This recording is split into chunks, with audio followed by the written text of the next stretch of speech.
तो श्रीमान राज रंजन कुमार जी, खनन अधिकारी मथुरा।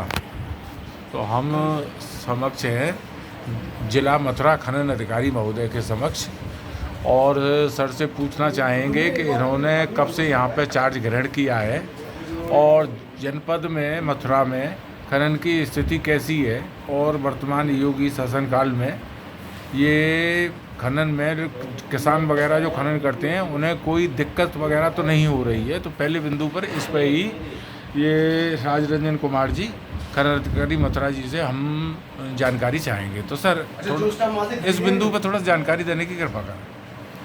देखिए, मुझे करीब 1 महीना पहले मैंने चार्ज लिया। जी जी। और चूँकि शासन ने मिट्टी की रॉयल्टी फ्री कर रखी है। सर पूर्व में कहाँ थे सर आप? मैं पूर्व में फतेहपुर में था। अच्छा जी। और जनपद मथुरा में मिट्टी की परमिशन में किसी को कोई भी कठिनाइयाँ या दिक्कत नहीं हो रही है। लोगों ने ऑनलाइन माइन मित्रा पर आवेदन कर रखा है और प्रक्रिया अनुमानित सर कितने दिन में मिल जाती है? माइन मित्रा पर आवेदन करने के विदिन जो है हम लोग 6 से 7 दिन के अंदर हम लोग सारे लोगों को परमिशन निर्गत कर दे रहे हैं। 6 से 7 दिन में?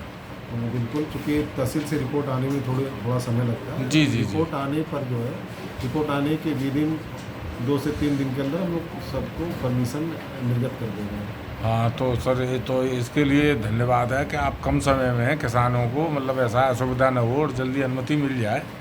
तो ये किसान के बारे में बता दूं, किसान के लिए जो है शासन ने ऑटो जनरेटर परमिशन कर रखा है। जी जी जी। जो है अपना खसरा खतौनी और जो भी निर्धारित दस्तावेज है अपलोड करके परमिशन तत्काल जो है प्राप्त कर सकते हैं जी। कार्यालय आने की आवश्यकता नहीं जी। कुछ सर पूर्व समय में दिक्कत ये आई थी कि ट्रैक्टर ट्रॉली से लोग खनन में वो उसका नाम क्या परिचालन करते हैं, उसका ढुलाई करते हैं, तो उस वक्त उन्हें कुछ दिक्कतें महसूस होती हैं? नहीं, अभी मेरे संज्ञान में ऐसा कुछ नहीं आया है। अच्छा, अगर दिक्कतें आती हैं तो लोग कार्यालय में डायरेक्ट आके संपर्क कर सकते, मेरे से संपर्क कर सकते हैं। अच्छा, तो इस दिशा में वैसे सर निर्देश क्या है कि वाहनों को रोक लिया जाए या मतलब? नहीं, रोकने का कोई वो औचित्य नहीं है। किसान जो है अपने पर्सनल निजी उपयोग के लिए ऑनलाइन रजिस्ट्रेशन कराकर मिट्टी का उपयोग कर सकते हैं। तो खनन अधिकारी मथुरा महोदय, दूसरी बिंदु पर मैं आपसे जानकारी लेना चाहूँगा, ये प्राप्त करना चाहूँगा कि जनपद में यमुना नदी का एक लंबा तटीय क्षेत्र है और इसमें से मिट्टी और बालू कभी वगैरह खनन की वो आती है, शिकायतें आती रहती हैं। इसका पर्यावरण पर भी प्रतिकूल असर पड़ता है। तो इस दिशा में आपके द्वारा क्या कार्यवाही और क्या निर्देश हैं कि जिससे कम से कम पर्यावरण का संतुलन बना रहे और ऐसी दिक्कतें न हो और यमुना के धारा भी नहीं बदले? तो इसके लिए आपके द्वारा क्या क्या गतिविधियाँ संचालित की जाती हैं? देखिए, यमुना नदी क्षेत्र में मिट्टी का खनन तो नहीं होता है। बालू खनन की छुटमुट शिकायतें प्राप्त होती रहती है। जो यमुना किनारे गांव बसे हैं वहाँ के ग्रामीण ही कुछ छोटे स्तर पर चोरी छुपे जो है उनके द्वारा खनन कार्य किया जाता है और उसमें हम लोग प्रवर्तन कार्य भी उसके द्वारा समय समय पर किया जाता है। अभी कुछ दिन पहले ही शेरगढ़ में मेरे द्वारा 2 ट्रैक्टर पकड़ा गया था, कार्रवाई की गई। जी जी जी। और तटीय क्षेत्र में पर्यावरण को सुरक्षा के दृष्टिगत जो है हम लोग नए क्षेत्रों को चिन्हित करके उसको पट्टे पे देने की कार्रवाई जो है वर्तमान में हम लोग के द्वारा किया जा रहा है। जो जल्द से जल्द फोन कर नए पट्टे क्षेत्र को जो चिन्हित किए गए उसका विज्ञापन कराया जाएगा। जी जी जी। तो इसका मतलब ये है कि इस क्षेत्र पर यमुना नदी वाला जो तटीय क्षेत्र है इस पर पूरी नज़र है आपकी और आप समय समय पर निरीक्षण करते रहते हैं। अच्छा सर, बहुत बहुत धन्यवाद इस बात के लिए।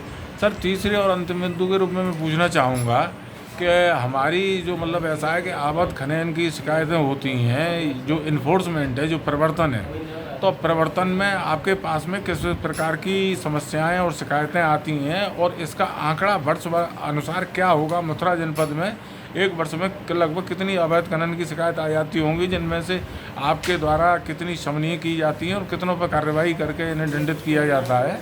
थोड़ा सा ये जानकारी देने की कृपा करें। देखिए, अवैध खनन परिवहन की जहाँ सूचनाएँ प्राप्त होती है हम लोग नियमानुसार उसकी जाँच कराते हैं और मैं खुद भी जाँच करता हूँ। और इस वित्तीय वर्ष में करीब 600 वाहनों को अवैध परिवहन करते हुए पकड़ा गया था, जिसके नियमानुसार दंडात्मक कार्रवाई करते हुए जो धनराशि की वसूली भी की गई है। और कुछ प्रकरण में प्रथम सूचना रिपोर्ट भी संबंधित थाने में दर्ज कराई गई है। जी जी जी जी।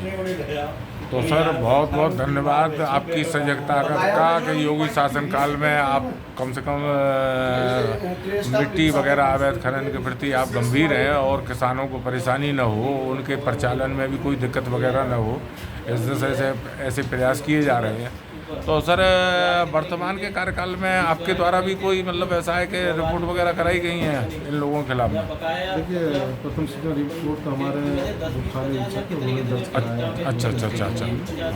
जहाँ अवैध खनन, गंभीर अवैध खनन परिवहन की सूचना प्राप्त हुई है, वहाँ हमारे थाने अधीक्षक द्वारा प्रथम सूचना रिपोर्ट दर्ज कराई गई। सर एक एक्सप्रेस वे बन रहा है राया के पास में, मथुरा बरेली, तो उसमें सर कितनी अनुमति दी गई है सर, और कितना मतलब ऐसा है कि उसके लिए मिट्टी पर्याप्त मात्रा में है या उसमें ज़्यादा खनन कर रहे हैं किसान वगैरह? नहीं, किसान उसमें जो है कार्यदायी संस्था नामित है। कार्यदायी संस्था जो उनके जितनी रिक्वायरमेंट है उतना उनके द्वारा अनुमति प्राप्त करके ही खनन कार्य किया जा रहा है। तो सर इस दिशा में आपने कितना राजस्व उनसे सरकारी कोष के लिए प्राप्त कर लिया होगा? मिट्टी की रॉयल्टी शून्य है और मिट्टी से हमें कोई राजस्व नहीं मिलता। मात्र उनके द्वारा जो आवेदन किया जाता है, आवेदन शुल्क के रूप में 2000 उनके द्वारा जमा किया जाता है। हाँ। बाकी मिट्टी की रॉयल्टी शून्य है। तो इस एक्सप्रेस वे ने कितना कुल धन सरकारी राजस्व में जमा कराया होगा? अभिलेख देख कर मैं बता पाऊँगा। हाँ, तो मतलब ये है कुछ न कुछ इजाफा ही हुआ है इस एक्सप्रेस वे के बनने का। तो सर बहुत बहुत धन्यवाद। हम रहे श्री रामरंजन कुमार जी, खनन अधिकारी, जिला खनन अधिकारी मथुरा। और सर ये अंतिम मुद्दों के रूप में कि जैसे किसान वगैरह अगर ये ट्रैक्टर से ले जाते हैं तो इस पर कोई रोक टोक नहीं है? किसान जो है माइन मित्रा पर ऑनलाइन रजिस्ट्रेशन कराकर वो निजी उपयोग हेतु अपने निजी उपयोग हेतु ले जा सकते। बहुत बहुत धन्यवाद सर। ये सहूलियतें वर्तमान सरकार में आपके द्वारा दी जा रही हैं, इसके लिए बहुत बहुत धन्यवाद। Thank you sir.